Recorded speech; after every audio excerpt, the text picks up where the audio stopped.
कश्मीर में खासकर हम सिर्फ एक ही जगह पे नॉन वेजिटेरियन फूड अपने घरों में अलाउ करते हैं, वो है शिवरात्रि। केवल शिवरात्रि के दिन मीट खाते हैं और हमारे परिवार ऐसा है कि बिना नहाए किचन के अंदर तो जाना मतलब आप सोच ही नहीं सकते। रात्रि के दिन मीट खाना is a ritual, it's a part of practice. तो अगर कोई वेजिटेरियन है तो वो भी खाएंगे क्या? कश्मीर में उससे परमेश्वरी आंदोलन से पहले इंटर रिलीजन मैरिजेस नहीं हुई? बिल्कुल हुई। उससे 15 साल पहले ही एक डॉक्टर कपल की शादी हुई, बहुत सक्सेसफुल शादी थी, पर वो शादी कंसेंशुअल थी और समाज ने उसको स्वीकृति दी, समाज ने उसको एक्सेप्ट किया। आपको लगता है 1967 का जो परमेश्वरी आंदोलन हुआ, ये एक ट्रिगर था जो पहले से लगातार हुआ जा रहा शोषण था, या फिर वो अपनी बेटी के प्रति वो सेंसिटिविटी इतनी ज्यादा थी कि उन्हें लगा कि नहीं हमें बोलना है? इसके दो पार्ट्स हैं, बड़े इंपॉर्टेंट पार्ट है। आपने बहुत ही मिसिंग लिंक आपने इसमें जोड़ा। एक पैकेज की तरह इसको अनफोल्ड किया गया कि no, she was in a relationship with a person of Muslim faith और वो उसके साथ चली गई। तो उसकी माँ को सबसे बड़ा ये शौक था कि भाई वो 17 साल की बच्ची है, उसको पता है उसके घर में उसकी मदर के अलावा और कोई नहीं है। उसके थोड़े टाइम पहले उसके पिता का देहांत हुआ था। उसकी माँ ने क्या कहा? उसकी माँ ने यही कहा कि मैं ऐसा मान ही नहीं सकती कि मेरी बेटी ऐसा करेगी। ये कश्मीर है, यहाँ अक्सर ऐसा होता है कि माइनॉरिटी की हिंदू लड़कियां मुसलमान लड़कों से शादी करती हैं। इसमें कोई नई बात नहीं। उस बात में सिर्फ इतना सच था, ये कोई नई बात नहीं। हिंदू लड़कियां मुसलमानों से शादी करती हैं, ये कश्मीर है। जिस तरीके में प्रदेश के मुख्यमंत्री ने उसको नॉर्मलाइज और ट्रिविलाइज किया गया, ये आपको एक रिफ्लेक्शन देता है उस समाज के माइंडसेट का कि ये हमारे खिलौने हैं, आप क्यों परेशान हो रहे हैं? ये कश्मीर है, यहां ये सब नॉर्मल है। साल 1967 एक 17 साल की लड़की कश्मीरी घाटी से गायब हो गई। नाम था परमेश्वरी हांडू। कश्मीरी पंडितों ने उसे ढूंढने की कोशिश की, लेकिन जब वो सामने आई तो वो थी, उसकी पहचान थी शादीशुदा परवीन अख्तर। यहां से शुरू होती है परमेश्वरी आंदोलन की कहानी। कश्मीरी पंडित चाहते थे कि उनकी बेटी को वापस किया जाए। उन्हें लगता था कि उसके साथ जबरदस्ती की गई है, लेकिन वो लगातार विज्ञापन पढ़ते रहे कि परमेश्वरी हांडू ने अपनी मर्जी से धर्म परिवर्तन करके शादी की है।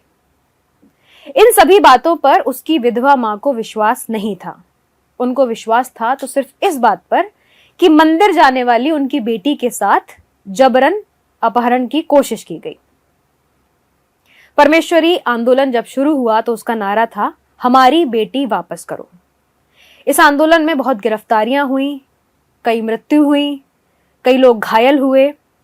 यह आंदोलन 1990 के विस्थापन का एक मुख्य कारण भी बना। तो क्या थी परमेश्वरी हांडू के गायब होने की कहानी? कैसे वो आंदोलन 1990 के एक्सोडस का एक मुख्य कारण बना, जानेंगे इस पॉडकास्ट में लेखक आशीष कौल के साथ, जिन्होंने इसी मुद्दे पर किताब लिखी है। किताब का नाम है 1967 कश्मीर का परमेश्वरी आंदोलन। इससे पहले दिद्दा और रिफ्यूजी कैंप समेत और कई किताबें भी उनकी आ चुकी हैं। आज के हमारे मेहमान हैं आशीष कौल। नमस्कार, आप देख रहे हैं अमर उजाला काव्य। मैं हूं दीपाली अग्रवाल। शुरुआत करते हैं इस खास पॉडकास्ट की। सर, बहुत बहुत स्वागत है आपका। Thank you Deepali. सर, ये किताब मैंने पढ़ी, परमेश्वरी हांडू के बारे में बहुत कुछ जाना।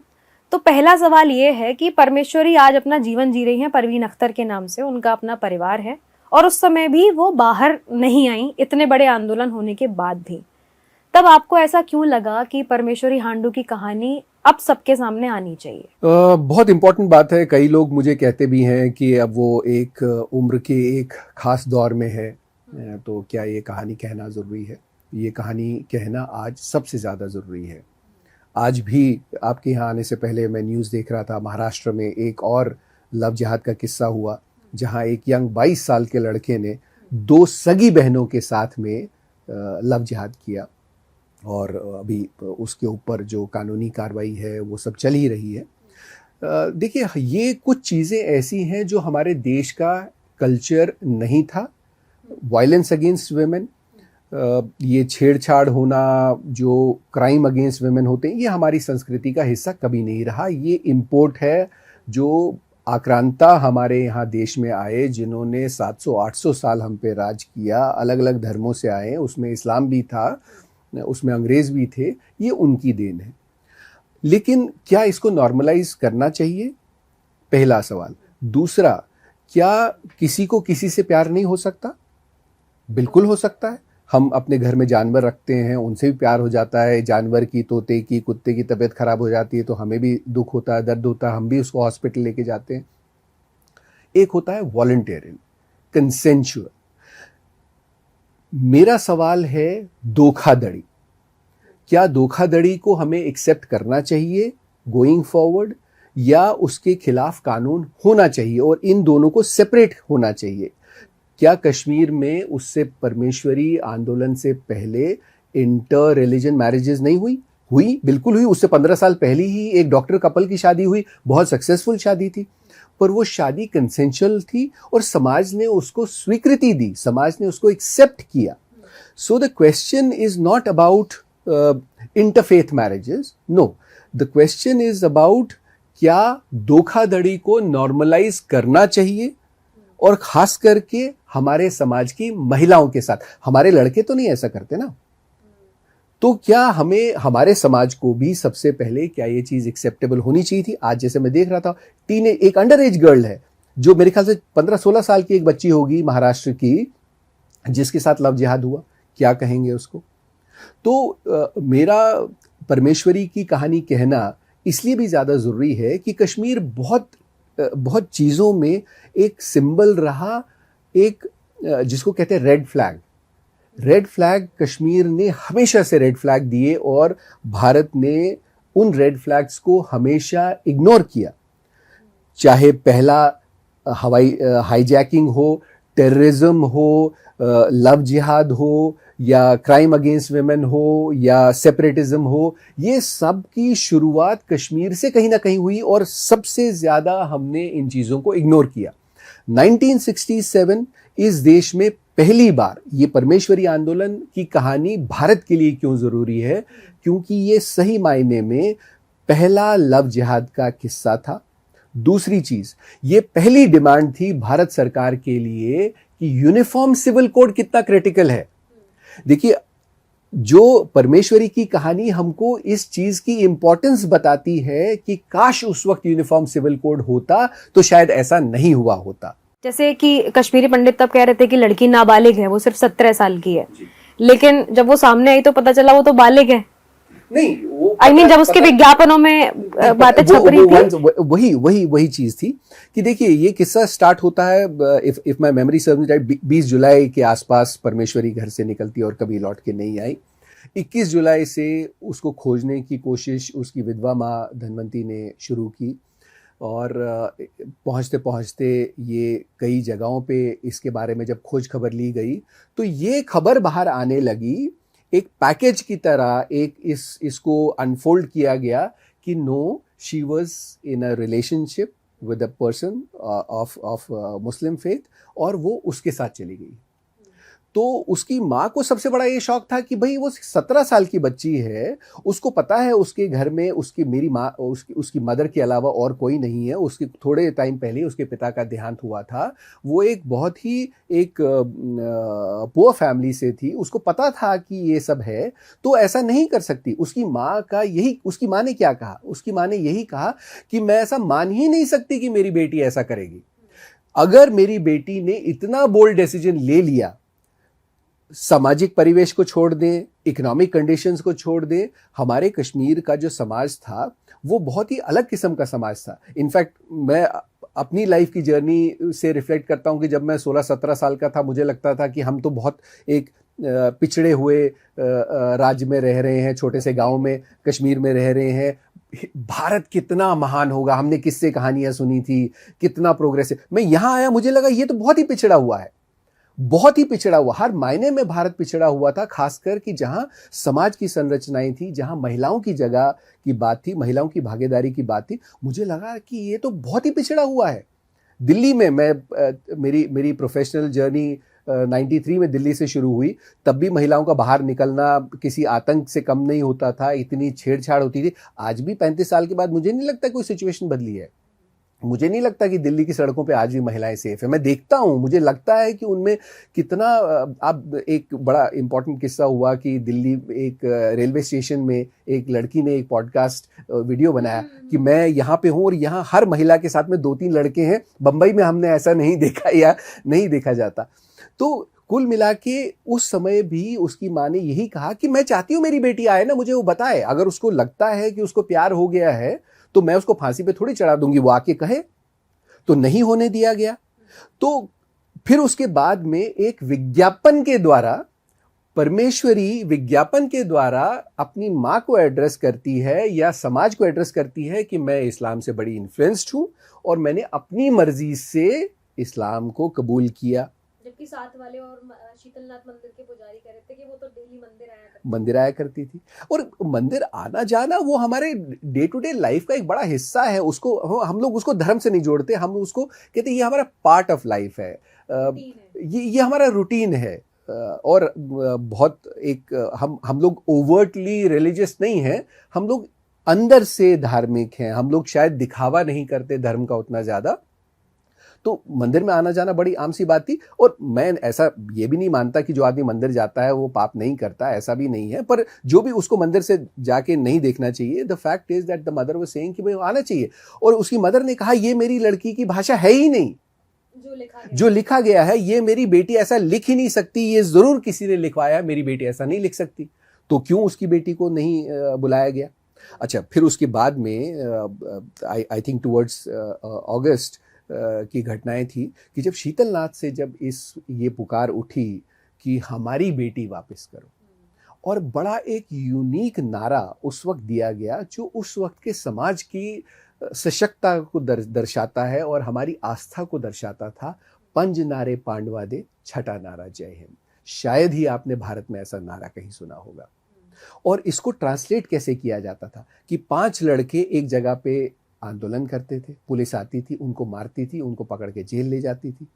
फिर कहीं पे 5 लड़के और किसी और लोकेशन पे 5 लड़के खड़े हो जाते थे, वहां पुलिस आती थी, उनको मारती थी, पकड़ के लेके जाती थी। फिर कहीं और 5 लड़के खड़े हो जाते थे। आप सोचिए कि जो ये आंदोलन था ये रिफ्लेक्शन था हमारे वैल्यू सिस्टम का, हमारे धर्म का, हमारे इस देश की आस्था पे। और जो हम अपने आप को भारतीय कहते हैं उसका सही मायने में एक रिफ्लेक्शन इस आंदोलन में दिखा।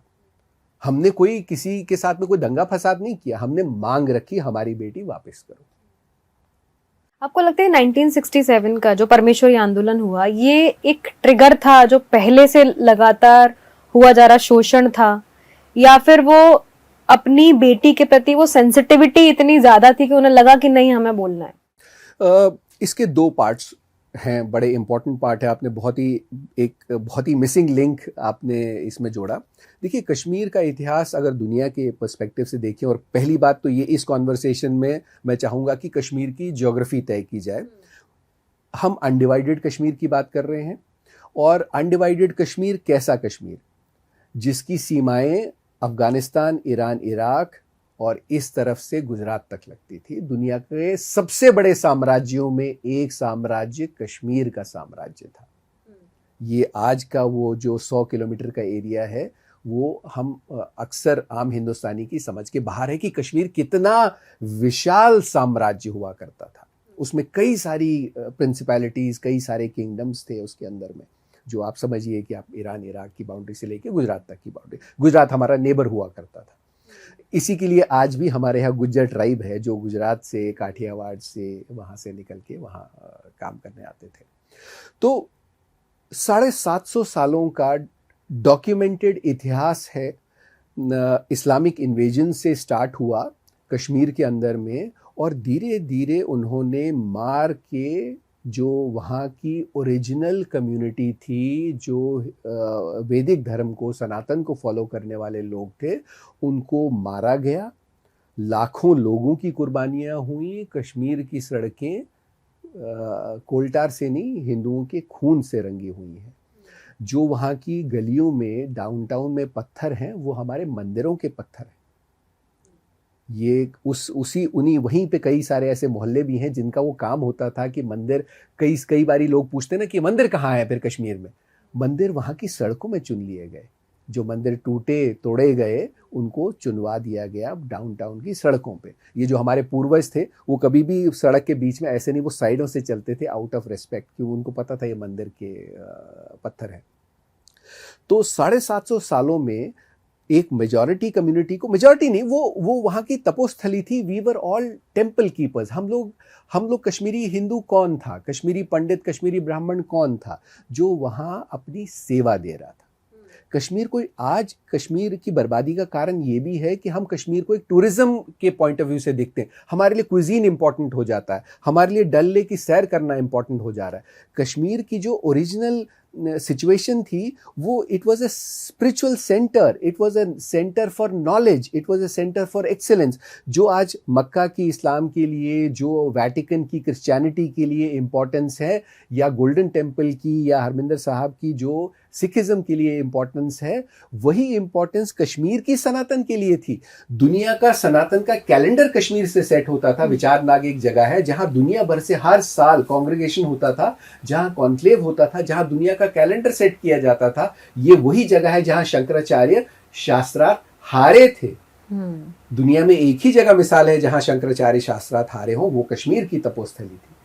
तो हम लोग वहां कोई टूरिज्म या बिजनेस करने के पर्सपेक्टिव से नहीं थे, हम लोग अपनी सेवा स्पिरिचुअलिटी में दे रहे थे, शारदा में दे रहे थे, जो दुनिया की सबसे पहली यूनिवर्सिटी थी। ये नालंदा है, ये सब तो बहुत बाद के स्ट्रक्चर्स हैं। दुनिया का सबसे पहला एजुकेशनल इंस्टीट्यूशन जो कॉन्क्लेव्स करता था, वर्कशॉप्स करता था, डिप्लोमास देता था, डिग्रीज देता था, ऑर्गेनाइज स्ट्रक्चर स्टडी देता था, वो शारदा यूनिवर्सिटी था। गेट एग्जामिनेशन का कॉन्सेप्ट दुनिया को देने वाला शारदा विद्यापीठ था, जो आज पाकिस्तान ऑक्यूपाइड कश्मीर में मुजफ्फराबाद में है। तो कहीं ना कहीं ये उन 750 सालों में जो बर्बरता हुई हिंदुओं के साथ में, उसका भी एक आउटलेट जरूर था। लेकिन उन 750 सालों में क्या हुआ? पहली चीज, आप मेजॉरिटी से मिनिस्क्यूल माइनॉरिटी में आ गए, 1.2% पे आप आ गए। उसके बाद जो लास्ट अफगान गवर्नर कश्मीर में थे, just before Afghans left Kashmir because of the Sikh invasion, उस समय 13 फरमान ऐसे दिए गए जो बाकी बचे हुए हिंदू थे उनको अगर जिंदा रहना था, वो 13 फरमान थे। वो 13 फरमान मैं आपको उनमें से कुछ बताऊं कि जैसे आपने कभी शायद ही दुनिया में ऐसी, शायद क्या दुनिया में ऐसी कहीं मिसाल नहीं होगी कि अगर घर पे आपकी किसी की मृत्यु हो जाए तो आप रो नहीं सकते, अगर आप रोते हुए पकड़े गए तो आपको कत्ल कर दिया जाएगा। ये फरमान था। आप तिलक नहीं लगा सकते, सिंबलिज्म नहीं हो सकता, आप पूजा पाठ नहीं कर सकते, ये सिंबलिज्म था। ये these were all punishable bye death. दुनिया में कहीं ऐसा नहीं है। आप बाकी छोड़िए, कश्मीरी हिंदुओं को तो जूता पहनना तक अलाउड नहीं था। It was punishable by death. You could not have horses, you could not have pets, you could not have a horse cart, you would not be allowed to live next to a Muslim family. इसी के लिए कई एक pockets आप देखेंगे जो कश्मीर का modern structure है, उसमें कई छोटे छोटे पॉकेट्स थे। जैसे हबा कदल का एक पॉकेट था, शीतलनाथ का मंदिर जहाँ की ये कहानी है, वहाँ पॉकेट्स थे। तो इसमें एक बड़ी अनोखी एक घटना भी है वतल बुज की, जो आम कश्मीरी भाषा में आज शायद इस चीज़ को लोग भूल गए हैं, पर हमें याद रखना चाहिए। और इस देश की सबसे बड़ी त्रासदी यही है कि हम हमेशा अपना इतिहास भुला देते, भूलना नहीं चाहिए। उस ज़माने में जो बाकी बचे हुए हिंदू थे, जो जैसे एक चीज़ और मैं इसमें ऐड करना चाहता हूँ कि हमेशा से ब्राह्मण्स या हिंदूज़ को वेजिटेरियनिज्म के साथ जोड़ा जाता है।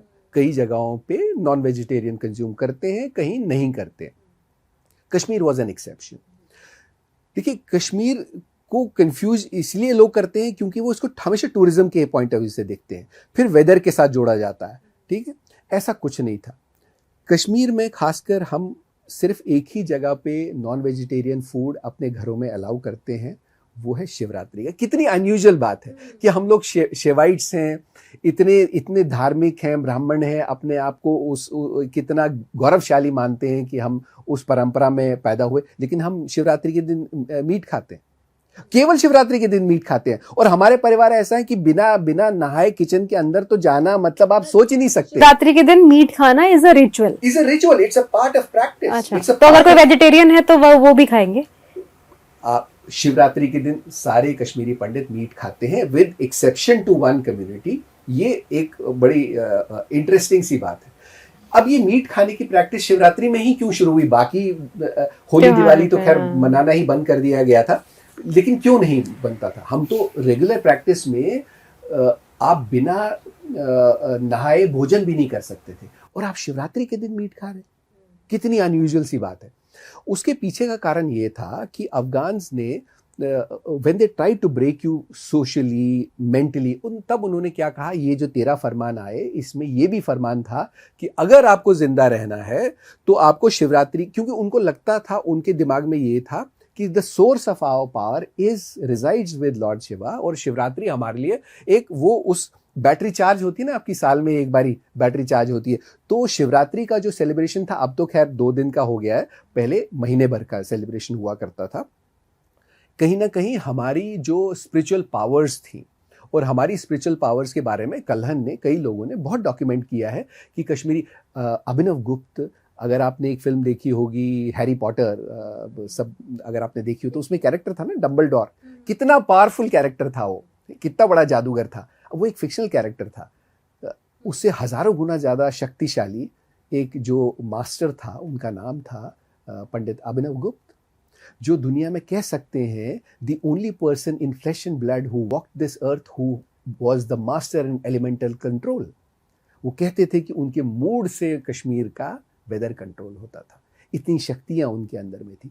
तो कहीं ना कहीं उनको ये लगता था कि इनके सोर्स ऑफ पावर को डिस्ट्रॉय करना बहुत जरूरी है। इस वजह से शर्त रखी गई कि अगर आपको जिंदा रहना है तो शिवरात्रि के दिन आपको मीट खाना पड़ेगा। और अफगानों की टोलियां कश्मीर में, जी वो फरमान था, वो घूमती थी, जहां उनको कोई दिख जाता था शिवरात्रि की पूजा हुए तो उसमें जबरदस्ती मीट का इंट्रोडक्शन होता था। अब जैसे मेरा परिवार शिवरात्रि के दिन मीट खाता है, तो हमने, शायद मेरे पूर्वजों ने तब कहा होगा कि यार जिंदा रहना है, live another day, will see some other time. खैर वो सम अदर टाइम नहीं आया बाद में कभी, तो वो प्रैक्टिस बन गई। अब इसमें समाज में एक हिस्सा और था जिनने कहा कि नहीं, हम नहीं खाएंगे। जैसे गुरुटू एक सरनेम है, वो गुरुटू, हाँ। तो ये लोग अभी भी, तो कश्मीर में क्या हुआ कि समाज 2 हिस्सों में बट गया। जब शिवरात्रि का मुहूर्त स्टार्ट होता था, उसका एक मुहूर्त होता है कि जहां से आप घर की साफ सफाई और ये सब, you prepare your self for Shivratri. तो ऐसा नहीं है कि जैसा आज होता है। तो वो लोग क्या करते थे, वो घर छोड़ के चले जाते थे, वो जंगलों में चले जाते थे। किश्तवाड़, बानिहाल, ये सारे जो जंगली इलाके हैं, ये फैमिलीज वहां चली जाती थी ताकि उन्हें वो अपना पूजा पाठ जो भी करना होता था वहां करके उसके बाद आते थे। मॉडर्न कश्मीर में भी ये परंपरा रही कि ये 2 समाज के 2 हिस्से थे। हम जो नॉन वेजिटेरियंस थे, वो जो वेजिटेरियंस थे, हम एक दूसरे के घर शिवरात्रि के दिनों में नहीं आते जाते थे, ना वो हमें अलाउ करते थे ना हम जाते थे। So it was an understanding between the community कि भाई शिवरात्रि के दिन हमें उनके घर में नहीं जाना है, वो हमारे घर में। अच्छा, ये रिचुअल लेकिन आज भी है कि आप ये रिचुअल आज भी है। अब तो खैर न घर रहा न घाटी रही, तो रिचुअलिज्म अब प्रैक्टिस होता है या नहीं होता है। अब तो क्योंकि सब लोग बिखर गए, अलग अलग हो गए, तो the whole thing has gone for a toss. The social fabric has been disintegrated entirely. But ये उस जमाने की, उस दौर की सामाजिक संरचना थी कि जिसमें वतलबुज एक बड़ा क्रिटिकल पार्ट था कि जैसे जो लोग पकड़े जाते थे इन वायलेशन, उनके साथ क्या होता था। ये आपने इस किताब में भी लिखा है। जी, रेफ्यूजी कैंप में भी एक डेडिकेटेड चैप्टर है, इसमें भी है। तो वो क्या होता था कि जो डल लेक आज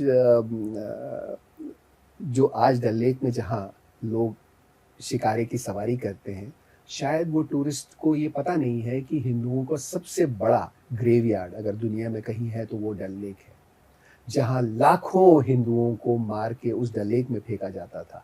हमारी कई बारी we are guilty of not preserving our documentation.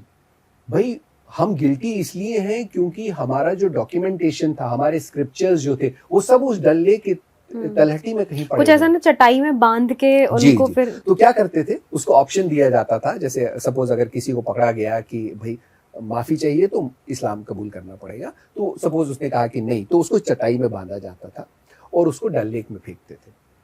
तो ये एक बहुत बड़ा पॉपुलर गेम था, equivalent to a buzkashi in Afghanistan. वहां पे क्या होता था कि anybody who has studied science, there is a law of buoyancy, जो नीचे जाता है वो ऊपर आता है। तो धीरे अब वो सब लोग गिनती करते थे, तो शर्त लगती थी कि कितने में डूबेगा।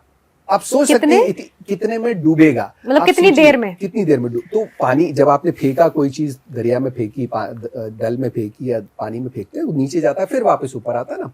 तो सब लोग गिनती करते थे 1 2 3 4 5 और शर्त लगती थी। इट वॉज जस्ट लाइक जुआ।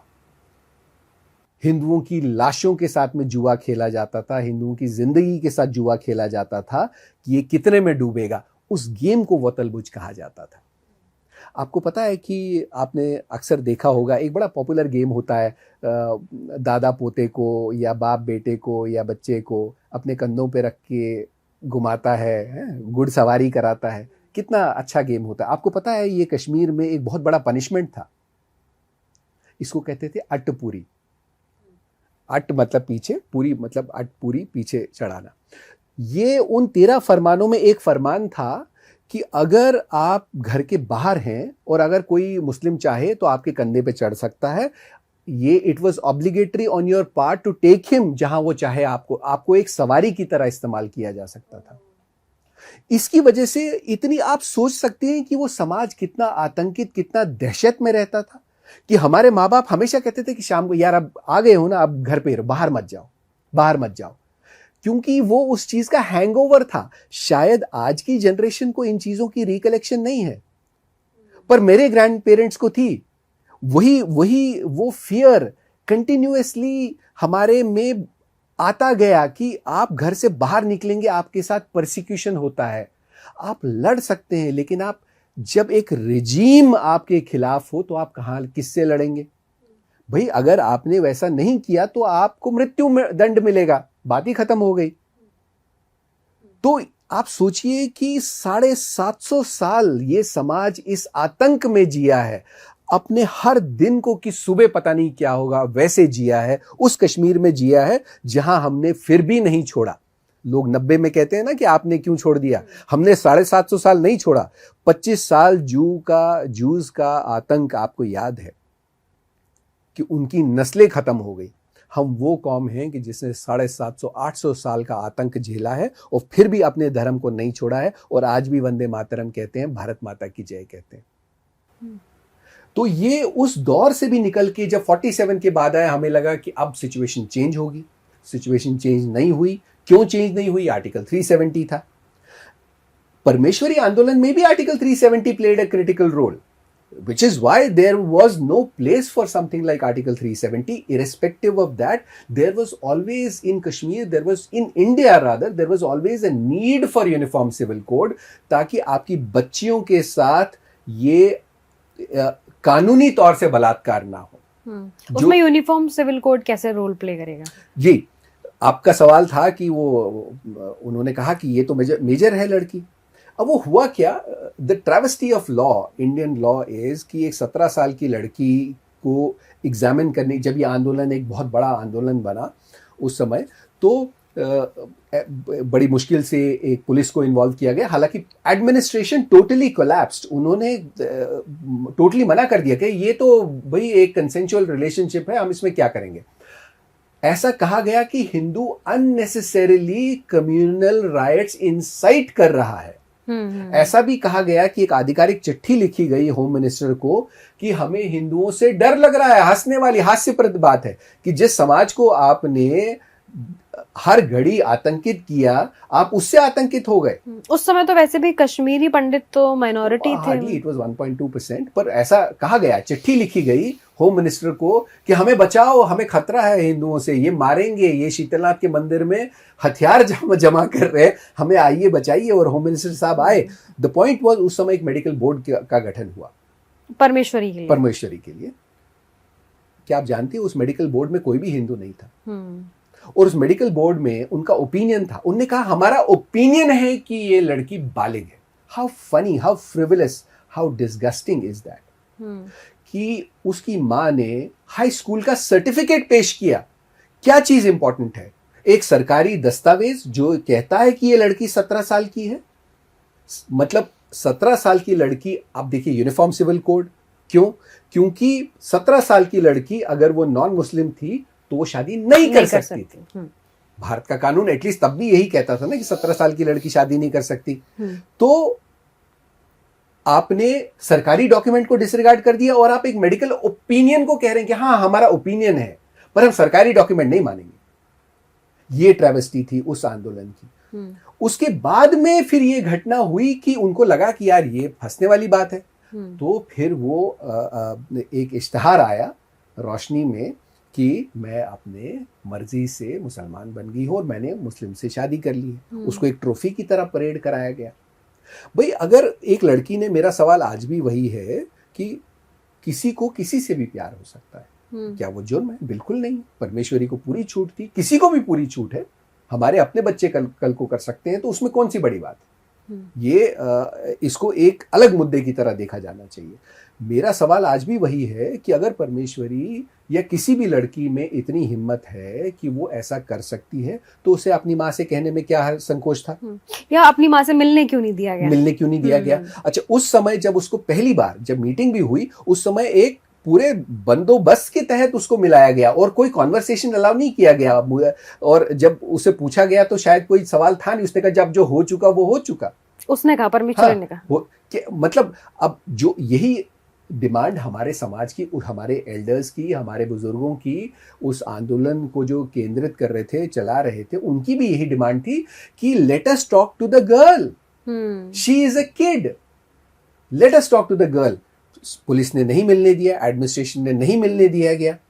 अच्छा, वो कहा गया कि भाई at least let us file an FIR. उसका क्या हुआ आज तक नहीं पता। मैंने 2 बारी उसको उस पे वो जो सेंट्रलाइज पोर्टल होता है उस पे डाला कि भाई भारत का कानून कहीं तो चलता होगा कि एफआईआर है, उसको क्लोजर तो कहीं मिला होगा। क्या हुआ आप सोचिए। मेरे पास फोन आया महाराजगंज से, मैं खुश हुआ। मैंने कहा अच्छा महाराजगंज से बोल रहे, क्योंकि उसी थाने में वहां पे भी एक रिपोर्ट थी। तो इससे सर हम तो पटना बिहार से बोल रहे। मैंने कहा यार एक बात की मुझे बड़ी खुशी है कि पहली बार मुझे ऐसा लग रहा है कि देश में मतलब सिस्टम चल रहा है कि फोन आया। अब देखिए अब वो मतलब वॉज इट सम किसी का न्यूएंस था क्या कि मैंने महाराजगंज J&K चूज किया था। वो महाराजगंज कहाँ से मुझे फोन आया, तो कौन उसको संचालित कर रहा था पीछे मुझे नहीं पता, बट फोन आया, बाकायदा फोन आया, पर उसका हुआ क्या ये नहीं पता। क्या आपको पता है इस देश में आपने नमक आंदोलन सुना होगा, सत्याग्रह सुने होंगे, क्विट इंडिया मूवमेंट सुना होगा, हजारों लोगों की गिरफ्तारियां हुई। आपकी मेमोरी में कभी आपने सुना 5,000 से ज्यादा लोगों की गिरफ्तारी हुई? क्या आपको नहीं लगता कि अगर इस देश में ऐसा आंदोलन हुआ, ये हमारी हिस्ट्री बुक्स का हिस्सा होना चाहिए जहां 5,000 से ज्यादा गिरफ्तारियां हुई हो? ऐसा कश्मीर में हुआ था, ऐसा इंडिपेंडेंट इंडिया में हुआ था। मैं अंग्रेजों की या मुगलों की या तुर्कों की, अफगानियों की बात नहीं कर रहा। मैं इस आजाद हिंदुस्तान की बात कर रहा हूं कि यहां का सबसे बड़ा आंदोलन जिसमें 5,000 से ज्यादा लोगों को गिरफ्तार किया गया और उसमें मेजॉरिटी महिलाएं थी। ये आपको उस समाज का चरित्र बताता है कि महिलाओं की जगह क्या थी।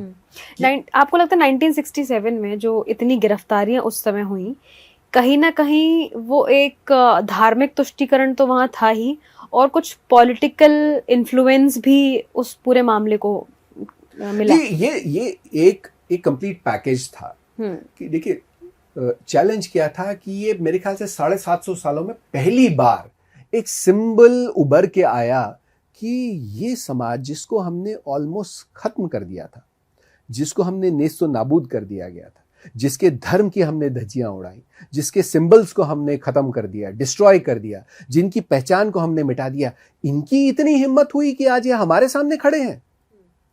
क्या हो तुम लोग कीड़े मकोड़े, 1.2% you have the audacity of standing against us. ये देश का तंत्र हम चला रहे हैं। ये एक स्टेटमेंट था वहां के मेजॉरिटेरियन समाज का कि हम इस देश को चलाते हैं, हम इस समाज को चलाते हैं, आप हमारे रहमो करम पे हो। और आपकी इतनी हिम्मत है कि आपने आंदोलन किया, आपको बेटी वापस चाहिए। आपकी हिम्मत कैसे हुई?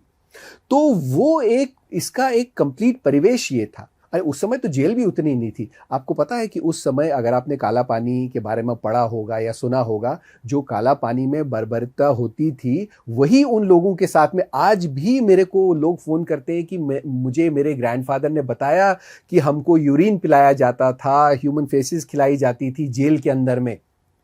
कहां गया ये? मतलब ये इतिहास कहां चला गया? क्यों हमने इस इतिहास को खत्म कर दिया? क्यों आज हमारे इतिहास को इस तरीके में हम लोग ट्रीट करते हैं? वो 10-12 लोगों का मर्डर हुआ, उनका क्या हुआ? क्या वो लोग जो मर गए उनकी वो जरूरी वो नहीं है? हम हाफ विडोज की बात करते हैं, हम कश्मीर में हमेशा बात करते हैं कि फलाना उसको उठा के ले गए, इसको उठा के ले गए। भाई जो हुआ उनका क्या हुआ? जो रिपोर्ट घाटकर कमीशन की रिपोर्ट उस वक्त थी उसका क्या हुआ? जो हिंदू एक्शन कमेटी की रिपोर्ट थी उसका क्या हुआ? एक सर्वाइविंग कमेटी की रिपोर्ट थी उसका क्या हुआ? जिसमें डॉक्यूमेंटेशन था, उसमें फोटोग्राफ्स थे, उसका क्या हुआ? तो ये कई सारे सवाल हैं जिनका किसी के पास कोई जवाब नहीं था। और सबसे बड़ा सवाल तो यही था कि उस वक्त की एडमिनिस्ट्रेशन को ऐसा क्या मजबूरी थी कि उन्होंने एक बेटी को समाज से, बेटी को मां से मिलने ही नहीं दिया गया, और उस लड़की का हाई स्कूल का सर्टिफिकेट क्यों मान्य नहीं था? इसका जवाब कौन देगा? यही अगर यूनिफॉर्म सिविल कोड होता तो ये सारी चीजें होती ही नहीं। दूसरा, अगर परमेश्वरी सामने आके कुछ स्टेटमेंट देती तो शायद बिल्कुल, मैं तो हमेशा तो it would have actually put a rest to this entire thing, but she could have simply said, you know, guys go back home, I am very happy with who I am, you know, why you unnecessarily fighting? She could have said that.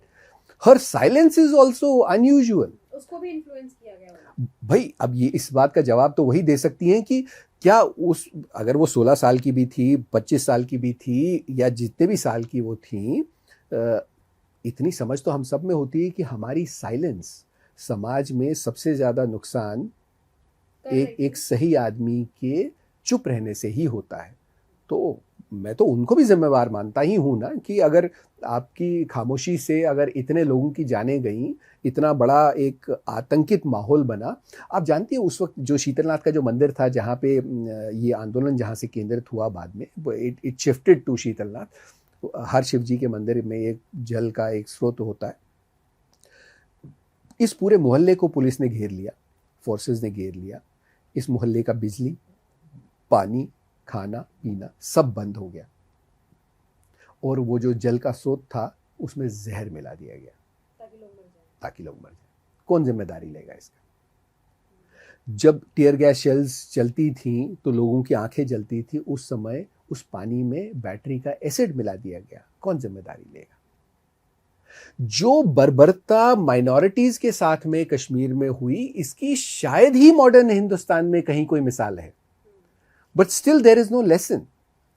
हमारा response क्या है? अरे भूल जाओ इसको, छोड़ दो उसको, अब वो उसकी शादी हो गई. मेरा सवाल वही है कि what happened, why have we not documented those aspects of this revolution so that we take a lesson from them. That is the only thing that I believe we should do. लेकिन भारत जैसे धर्मनिरपेक्ष देश में, जहाँ पे हम हमेशा शुरुआत से ये मानते हैं कि सभी धर्म बराबर हैं और हमें अल्पसंख्यकों के हितों की रक्षा करनी है. कहाँ धर्म बराबर है? हाँ, और कहाँ, मतलब ये तो इट्स अ मॉकरी. बट हमारे यहाँ तो कहीं कोई धार्मिक समानता तो है ही नहीं. तो सरकार का कहाँ फेलियर था, चाहे वो केंद्र सरकार का भी फेलियर हो वहां पर, कि वो कश्मीर में उन अल्पसंख्यकों के हितों की रक्षा नहीं कर पाई. चाहे वो 1967 में दीपाली एक चिट्ठी लिखी गई होम मिनिस्टर को, और कि हमें खतरा है, और होम मिनिस्टर इंदिरा गांधी ने बोला कि भाई मुझे कश्मीर चाहिए, क्योंकि मुझे छुट्टियां बिताने नेहरू परिवार को कश्मीर आना है, तो जाओ. जबकि वो तो खुद कश्मीरी पंडित थे. अब जाओ, ये एजिटेशन को देखो, हिंदू अचानक से क्यों खड़ा हो गया. उनको बड़ी परेशानी हुई इस बात से कि हिंदू अचानक खड़ा हो गया. तो वाई चौहान जो उस वक्त के होम मिनिस्टर थे, वो कश्मीर आए, और आप जानती हैं कि वहाँ के चीफ मिनिस्टर ने उनसे क्या कहा. ये आधिकारिक तौर पे कहा गया कि आप क्यों परेशान हो रहे हैं, ये कश्मीर है, यहाँ अक्सर ऐसा होता है कि माइनॉरिटी की हिंदू लड़कियां मुसलमान लड़कों से शादी करती हैं, इसमें कोई नई बात नहीं. उस बात में सिर्फ इतना सच था, ये कोई नई बात नहीं. हिंदू लड़कियां मुसलमानों से शादी करती हैं, ये कश्मीर है. जिस तरीके में प्रदेश के मुख्यमंत्री ने उसको नॉर्मलाइज और ट्रिविलाइज किया गया, ये भाषा क्या मुख्यमंत्री की भाषा है या नहीं है, इसको छोड़ देते हैं. ये आपको एक रिफ्लेक्शन देता है उस समाज के माइंडसेट का कि ये हमारे खिलौने हैं, आप क्यों परेशान हो रहे हैं, ये कश्मीर है, यहां ये सब नॉर्मल है. और वाई चौहान ने क्या किया? समाज ने 6 मांगे रखी कि हमारी सबसे पहली मांग, हमारी बेटी वापस चाहिए. हमारी बेटी वापस चाहिए. हम चाहते हैं कि हमारी बेटी हमें आके बताए कि क्या सच है. वाई चौहान ने हाँ किया, बेटी वापस दी जाएगी, बेटी वापस आएगी। वाई चौहान ने ये गारंटी दी थी। उस वक्त की कांग्रेस सरकार ने, कांग्रेस सरकार ने मतलब नेहरू परिवार ने, इंदिरा गांधी ने, वाई चौहान ने, उस समय की पॉलिटिकल डिस्पेंसेशन ने, एडमिनिस्ट्रेशन ने ये कहा था। होम मिनिस्टर का मतलब क्या होता है? Home minister is the custodian of a home called India. He is assuring you that your daughter will come back, I will see to it. आप मुसलमानों को आतंकित कर रहे हैं, ये उनका वो था, स्टेटमेंट था। दूसरा, कई सारी और डिमांड्स थी कि भाई हमें इक्वल पार्टिसिपेशन मिलना चाहिए, हमारे साथ बहुत ही बर्बरता होती है समाज में, हमें नौकरियां नहीं मिल रही, हमें एजुकेशन नहीं मिल रहा, हमें सामाजिक न्याय नहीं मिलता, there is no sense of justice. He said all of this is granted.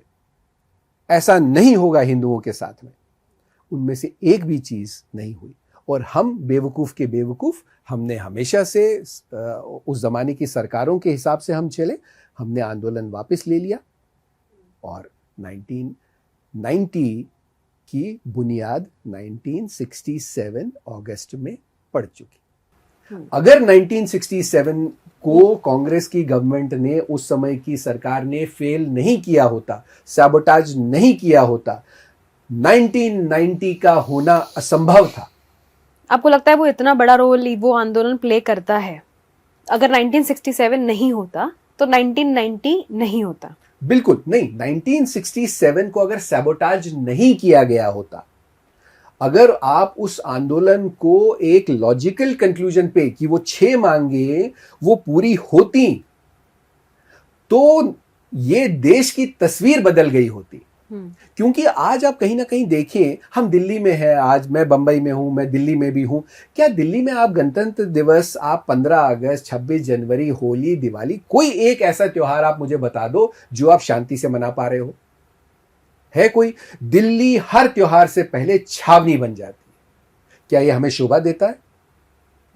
क्या हम कहना चाहते हैं कि हमारी होली दिवाली तभी मन सकती है जब पुलिस प्रोटेक्शन होती है? हर जगह छावनी। आप निकल के देखिए दिल्ली में कहीं पर भी उस समय, या कहीं भी किसी भी शहर में आप देखिए, पुलिस बैरिकेड्स होते हैं, इतनी अफरा तफरी होती है, इतना, इट इज लाइक कि हम लोग मतलब होली दिवाली नहीं मना रहे, हम लोग जंग पे होते हैं हमेशा। क्या हिंदुओं के त्योहार एक जंग की तरह होते हैं?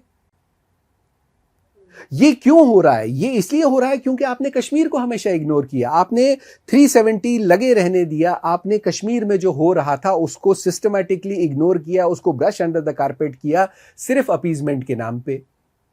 आपको पता है कि ये देश में ऐसी मिसालें हैं कश्मीर की जो कभी बाहर नहीं आई, जिन पे कभी, क्योंकि लोगों को पता ही नहीं है ये भी हुआ।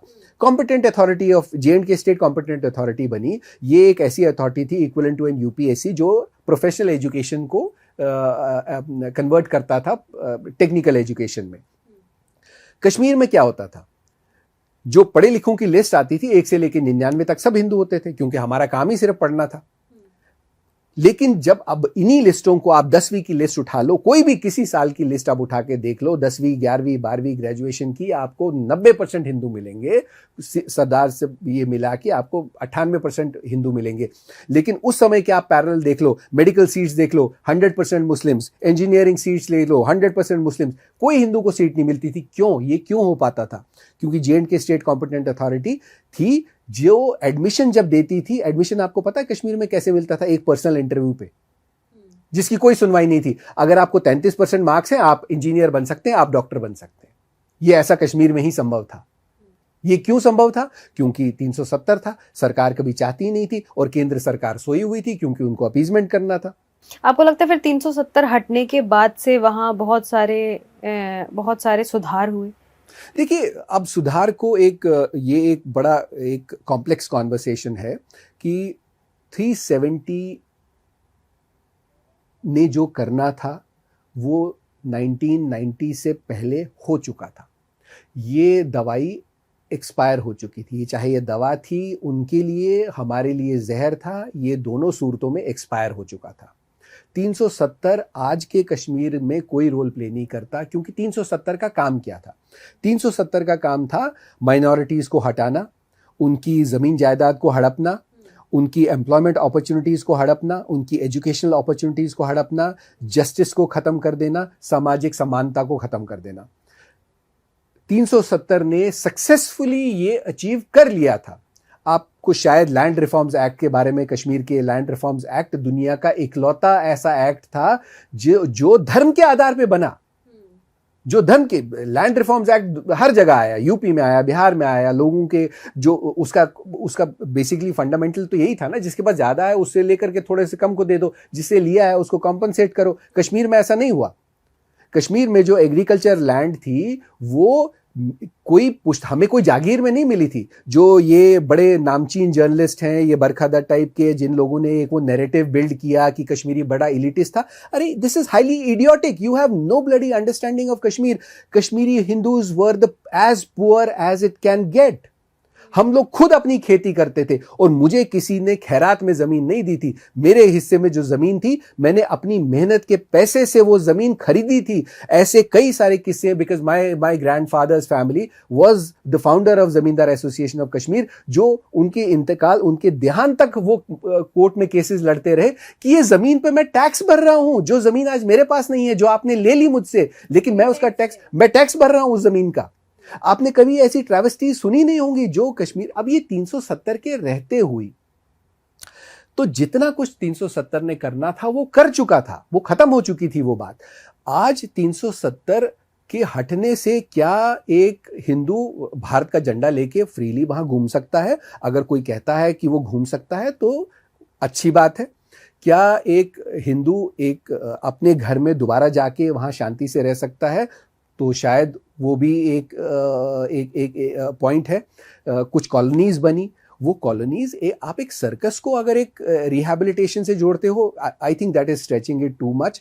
वो सरकारी कॉलोनीज थी जिनमें सरकारी लोग, जो वहाँ नौकरी पेशा लोग थे, वो आते थे। 8 बजे बाहर ताला लगता था, सुबह 8 बजे खुलता था। Do you call it existence? Do you call it rehabilitation? कि एक ऐसे घर में मुझे रहना पड़े जहां बाहर 8 बजे ताला लगे और सुबह 8 बजे खोला जाए? ये देखिए, जब तक मैं ये कहूंगा कि कश्मीर आज पॉलिटिकल डिस्पेंसेशन का सबसे बड़ा चैलेंज ये होता है, सरकार चलती वोट से है और वोट जो देगा पॉलिसी हमेशा उसी के फेवर में बनेगी। ये सरकार का नियम है। हम वहां हैं नहीं, और ना ही अब हमारे लिए कंड्यूसिव सिचुएशन क्या होगी। अब ये कह देना बड़ा सिंपलिस्टिक है कि अब तो 370 हट गया, क्या मेरे लिए वहां नौकरी है? वही आप 370 हटने के बाद कश्मीरी पंडितों के लिए क्या किसी भी सरकार ने उनको वापस बसाने के कार्यक्रम नहीं किए? देखिए, जो कॉलोनीज बनी, क्या उनमें कोई कॉलोनी नहीं बनी, कोई कॉलोनी नहीं बनी। I mean it's a misnomer और अ मिसअंडरस्टैंडिंग। जो कॉलोनीज वहां पे हैं वो सरकारी एम्प्लॉइज के लिए कॉलोनीज हैं, वो मेरे लिए, आपके लिए नहीं है। मतलब ऐसा नहीं है कि मैं उठ के मैं कहूं कि मैं कल को कश्मीर जाना चाहता हूं, सरकार कही ये रहे आपकी घर की चाबी, अब आप यहां रह सकते हो, ऐसा नहीं है भाई। एक आदमी को ये it's miss informing people. Let's get the facts right कि अगर मुझे वहां रहना है तो क्या मुझे खाना पीना नहीं है? मुझे नौकरी चाहिए ना। क्या मेरे लिए नौकरी है? नहीं है। क्या मेरे लिए घर है? अब 2 तरीके में है। अब लोग ये भी कह सकते हैं भाई आप लोग तो अपने घर बेच चुके हो। भाई मैं घर बेच चुका हूं। अगर मैं घर बेच चुका हूं, क्यों बेच चुका हूं? क्योंकि आपने मेरे घर पे बंदूक रखी। मैंने अपने घर के लोग खोए हैं, हमारे घर से लोगों की कुर्बानियां हुई हैं, मेरी फैमिली के लोगों को मारा गया है। तो आप क्या चाहते थे? तो ये एक बड़ा कॉम्प्लेक्स इश्यू है, रिहैबिलिटेशन ऑफ कश्मीरी पंडित्स। क्या हम एज ए टूरिस्ट नहीं जाते? मेरे ख्याल से हम तो बहुत बड़ा कंट्रीब्यूशन आज की तारीख में वहां के टूरिज्म को करते हैं। आपको लगता है लेकिन अगर कश्मीरी पंडितों को जेन्युइनली वहां बसाने की कोशिश की जाएगी तो वो वहां पर जाकर बसना चाहेंगे? Hands down. इसी मैं आपको एक बड़ी एक मिनट लूंगा, आपको बताऊंगा कि जैसे मेरा परिवार भी बाकी उन परिवारों की तरह है जिनका अब एक्सटेंडेड परिवार जहाँ के थे वहीं के हो गए। मेरे बच्चे ने जब पहली बार कश्मीर देखा तो उसने मुझसे सवाल किया कि कश्मीर इतना खूबसूरत है, हम कश्मीरी पंडित हैं, हम कश्मीर में क्यों नहीं रहते? तो अब आप ऐसे बच्चे को क्या आंसर दोगे कि भाई यहाँ के जो मेजॉरिटी समाज था उन्होंने कंस्पायर करके हमको निकाला, हमको मारा? और देखिए, समाज में सेफ्टी कहाँ से आती है? क्या ये पॉसिबल है कि मेरे लिए एक पुलिस वाला हमेशा खड़ा रहे? इम्प्रैक्टिकल है, फूलिश है। मुझे सुरक्षा देने का काम कौन कर सकता है? वहाँ का मेजॉरिटेरियन समाज जो है, जो वहाँ का मुसलमान है, उसको बड़े भाई का रोल प्ले करना है। जब तक एक मुसलमान खड़ा होकर ये नहीं कहेगा कि हिंदू की जिम्मेदारी मेरी है, तब तक कश्मीर में कभी उस मायने में शांति नहीं हो सकती। अगर आप बड़ी सड़क, अच्छा इंफ्रास्ट्रक्चर को शांति के साथ जोड़ते हैं तो एक अलग बात है। विषय ये है कि अगर वहां पे प्री 90 की सिचुएशन भी, अगर 80s की सिचुएशन भी हो, that was still the golden period कि एक हिंदू मुसलमान के घर आता जाता था, मुसलमान हिंदू के घर आता जाता था, दोनों साथ बैठते थे, खेलते थे, पढ़ते थे, हिंदू को मुसलमान से, मुसलमान को हिंदू से कोई परेशानी नहीं थी, हमने एक दूसरे के साथ में जीना सीख लिया था। वो सिचुएशन भी अगर होती तो it will be the golden time of Kashmir again. और ये पहल मुसलमानों की तरफ से होनी चाहिए। हमें किसी पुलिस की जरूरत नहीं है, हमें किसी सिक्योरिटी की जरूरत नहीं है। अभी एक और पॉडकास्ट था जो कश्मीर पर ही मैंने किया था, जिसमें जो लेखक थे उन्होंने बताया कि आज भी कश्मीरी पंडित कुछ नंबर्स में कश्मीर में रह रहे हैं, जिनको सुरक्षा उनके आसपास वाले लोग ही दे रहे हैं। बिल्कुल सही बात है। तो देयर आर दोज मिनिस्क्यूल, मतलब अगर इसको आप मैथमेटिकली शायद हम इसको क्वांटिफाई भी नहीं कर पाएंगे कि 1 लाख लोगों में एक हिंदू परिवार अगर कहीं रह रहा है तो हाँ रह रहा है, बिल्कुल सच है। कई जगहों पे ऐसे लोग हैं जो उस वक्त 90 में नहीं निकल पाए, उनकी अपनी कहानी है। वो लोग जिस ट्रेजेडी में रहते हैं, जिन कंडीशंस में रहते हैं, अब वो तो कह भी नहीं पाते ना। तो वो जो लोग नहीं निकल पाए वो हैं, ये भी बिल्कुल सच है।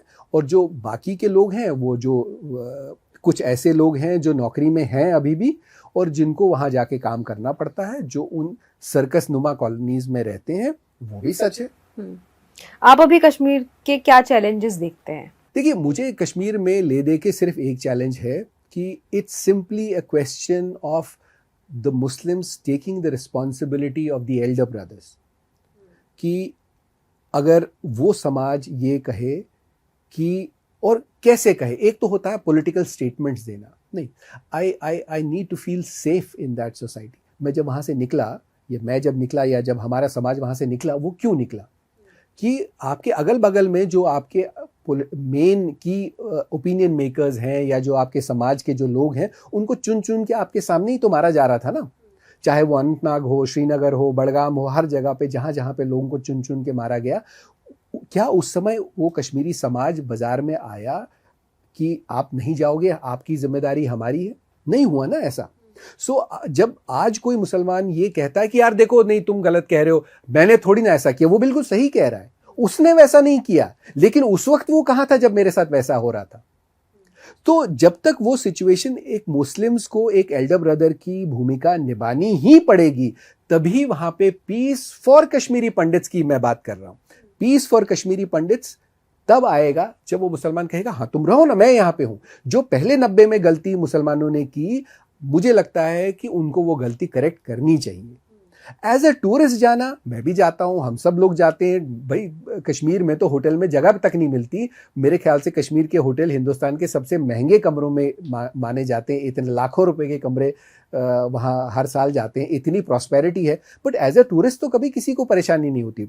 सवाल ये है कि as a human being when you go, is there an employment opportunity for me? No. Is there a sense of social security for me? No. Because we have seen in the past, even after removal of 370, Hindus have been targeted. That's also a fact. अब देखिए ना, आपको sense of safety कहाँ से मिलेगी? जो आपके लीडरान हैं, क्या आपके लीडर वहां बिना सिक्योरिटी के घूम सकते हैं? मैं देखता हूं ना कि आप टीवी पे देखते हैं, लोग कहते हैं भारत माता की जय, वो गेरुआ वस्त्र पहन के भारत माता की जय कहने के लिए आपको 12 कमांडोज आपको घेरे में रखे होते हैं। भाई ये कहीं ना कहीं आपको ये आपको, you will have to ride over this challenge. Please demonstrate ना। जब मेरे चुनिंदा लोग, सरकारी अफसर, आपको देखना चाहिए कश्मीर में सरकारी अफसर कैसे काफिलों में निकलते हैं, कितनी सिक्योरिटी में, लाव लश्कर में निकलते हैं। Is that a healthy sign for a society? So जब तक वो एडमिनिस्ट्रेशन के लोग बिना सिक्योरिटी के नहीं घूमेंगे, वो पॉलिटिकल एडमिनिस्ट्रेटर्स बिना सिक्योरिटी के नहीं घूमेंगे, आप मुझे कहो कि हमने 370 हटा दिया, अब आप कश्मीर आपका है, तो I mean that's a joke. जब हम लगातार कश्मीर की बात कर रहे हैं और बहुत सारी चीजें, किताब में तो बहुत कुछ आपने लिखा भी है, लेकिन अभी बात करते हुए conversation on camera, of camera भी मुझे बहुत सारी चीजें पता चली। उसी संदर्भ में एक लास्ट क्वेश्चन और है मेरा कि हम जब भी अपने भविष्य को बनाना चाहेंगे, हमारे लिए ज़रूरी है कि हम इतिहास को भी जानें। हम अपने आंदोलनों को जाने, हम जाने कि हमारे पूर्वजों ने क्या सहा है और वो किस स्थिति से निकले हैं। तब आज 2026 में जब हम ये बातचीत कर रहे हैं, उसमें ये किताब हमारी यूथ के लिए कितनी इंपॉर्टेंट है उस इतिहास को समझने के लिए। आई थिंक परमेश्वरी को अगर एक माइलस्टोन की तरह देखना चाहिए। हमने नमक आंदोलन पढ़ा, क्विट इंडिया मूवमेंट पढ़ा, खिलाफत पढ़ा। परमेश्वरी आंदोलन 1947 के बाद इंडिपेंडेंट इंडिया का सबसे पहला इंडिजीनियस रेवोल्यूशन था, एक सामाजिक मुद्दे को लेकर के, जहां लोगों की मूवमेंट थी, a movement of the people, for the people, by the people. ये पहला ऐसा इंडिपेंडेंट रेवोल्यूशन था जो हर हिस्ट्री के स्टूडेंट को, हर हिंदुस्तानी को पता होना चाहिए। और एज वी से, what is research? Nothing is cast in stone.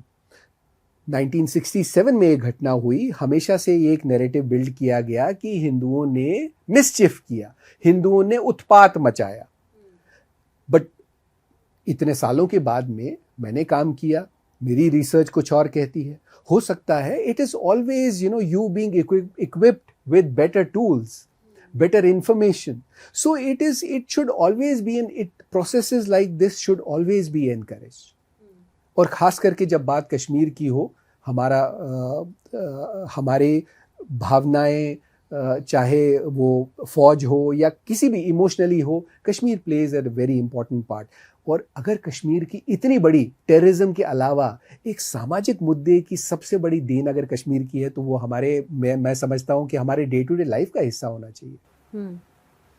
Thank you Ashish sir, बहुत सारी इंफॉर्मेशन मेरे को भी जानने को मिली। और अभी ऑफ कैमरा बता रहे थे कि महिलाओं को भी यज्ञोपवीत संस्कार कभी हुआ करता था, ये मेरे लिए कुछ नया था जानने। जी, अरे ऐसा तो बहुत कुछ है वहाँ पे। मेरे ख्याल से जो सबसे इम्पोर्टेंट कश्मीर का जो एक स्ट्रेंथ दर्शाता था, वो यही था कि we were the custodians of Sanatan, we were the custodians of wisdom. इसी के लिए तो हम शान से कहते हैं हम ब्राह्मणी, हम पंडित हैं। हमने सीखा है, हमने अर्जित किया है, हमने त्याग तपस्या की है उसको। मैं सिर्फ अपने माँ के पेट से ब्राह्मण पैदा नहीं हुआ, मैंने वो अर्जित किया है। जब भी मुझे स्त्री देश करना था, इतना बड़ा रिसर्च प्रोजेक्ट था, तो मैंने पीएचडी किया quite late in the life, but मैंने किया। इसी के लिए तो मुझे गर्व है ना अपने पंडित होने पे। ब्राह्मण होने पे नहीं है, वो तो मैं भगवान के आशीर्वाद से बन गया, पर पंडित मैंने कमाया है। तो जो दुनिया का एस्ट्रोलॉजिकल कैलेंडर था, वो कश्मीर सेट करता था कि दुनिया में कहाँ क्या होने वाला है। सनातन जो हम 1947 या ब्रिटिशर्स के आने के बाद से इसकी पूरा एक ज्योग्राफिकल एक डीकंस्ट्रक्ट हो गया।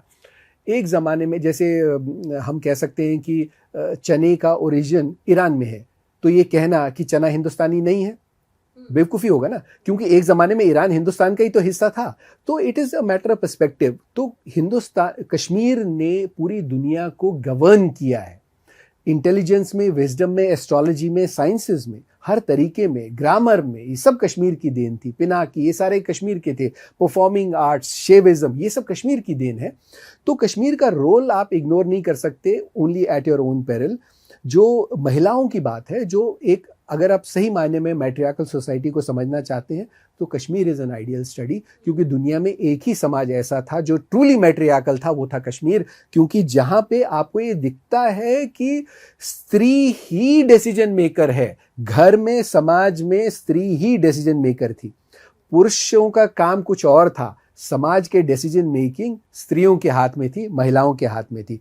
जितनी पढ़ी लिखी हमारी महिलाएं, मेरी बहन, मेरे पिताजी ने मेरी बहन को ज़्यादा पढ़ाया लिखाया, मुझे उतना नहीं पढ़ाया लिखाया। ये माना जाता था कि नहीं, वो महिला है, उसको ज़्यादा पढ़ना चाहिए। जितने संस्कार होते थे वो महिलाओं के साथ होते थे। जब अफगानों के बाद में जब बंदिशें आईं, जो मैंने आपको 13 फरमानों के बारे में बताया, तो ये सब चीज़ें बंद हो गई, तो महिलाओं का संस्कार भी बंद हो गया। तो महिलाओं के जनेऊ की जगह किस चीज ने ली? गेस कर सकती है? बाल। तो हमारे यहाँ बड़ा मान और सम्मान दिया जाता है महिलाओं के केशों का। खाली द्रौपदी के केशों का मान नहीं था, कश्मीरी पंडित की महिलाओं का इसके लिए केशों का मान था कि जनेऊ यहाँ से निकल करके केशों में चला गया। और कश्मीरी पंडित जो महिलाएं हैं, वो उनके लिए एक बहुत ही पवित्र होता था अपने बालों का संस्कार करना। वो जनेऊ की जगह बालों को दी गई। तो मेरा बड़ा अरमान है मैं कह सकूं कि भाई हमने तो आप जानती हैं सप्तऋषि शांडिल्य महर्षि की कहानी, अगर आपको पता नहीं हो तो उनकी जो माता जी हैं वो ब्राह्मण नहीं थी, तो उनको ये कहा गया कि अब आप पूरे ब्राह्मण नहीं हो सकते क्योंकि आपकी माता ब्राह्मण नहीं है। तो उनको जो उनका उपनयन संस्कार था, यज्ञोपवीत का जो संस्कार था, वो दुनिया में किसी ने नहीं किया। आप जानती हैं किसने किया? कश्मीरी पंडितों ने। इसके लिए जो हमारे यहाँ जो रिचुअल्स होते हैं या जो हमारे यहाँ का जो यज्ञोपवीत का संस्कार होता है, वो अपने आप में बड़ा अनोखा, इलैबोरेट और यूनिक होता है, क्योंकि हमने ही सप्तऋषियों का भी उपनयन संस्कार किया था। कैसे होता है वो हम ही जानते हैं। खैर बहुत ही दिलचस्प है लेकिन ये सारी चीजें जानना, आप जितनी बातें करते जाते हैं और बहुत सारी चीजें आपको पता चलती जाती है। लेकिन ये किताब मैंने पढ़ी और बहुत सारा कुछ हमने इस कॉन्वर्सेशन में भी जाना है, मतलब मैंने बहुत सारी चीज़ें जानी हैं, नए कितने सारे रिचुअल होते हैं, क्या कुछ कश्मीरी पंडितों ने इतने समय से देखा, क्या वहाँ की स्थिति रही, आने वाला समय क्या होगा पता नहीं। आई होप कि कश्मीर मुख्य धारा से उस तरह जुड़ पाएगा और वहाँ के जितने डिफरेंसेस हैं वो ठीक हो पाएंगे। तो thank you sir for joining today. और अगर आप ये किताब, बहुत सारी चीजें तो आपने भी इस पॉडकास्ट में सुनी है, बाकी आप ये किताब पढ़कर परमेश्वरी आंदोलन के बारे में जान सकते हैं। अभी आशीष सर जिन्होंने ये किताब लिखी है, आशीष कौल, उन्होंने बताया कि क्यों आज की यूथ को ये किताब पढ़नी जरूरी है और अपने इतिहास को समझना जरूरी है। धन्यवाद। आप देख रहे थे अमर उजाला का।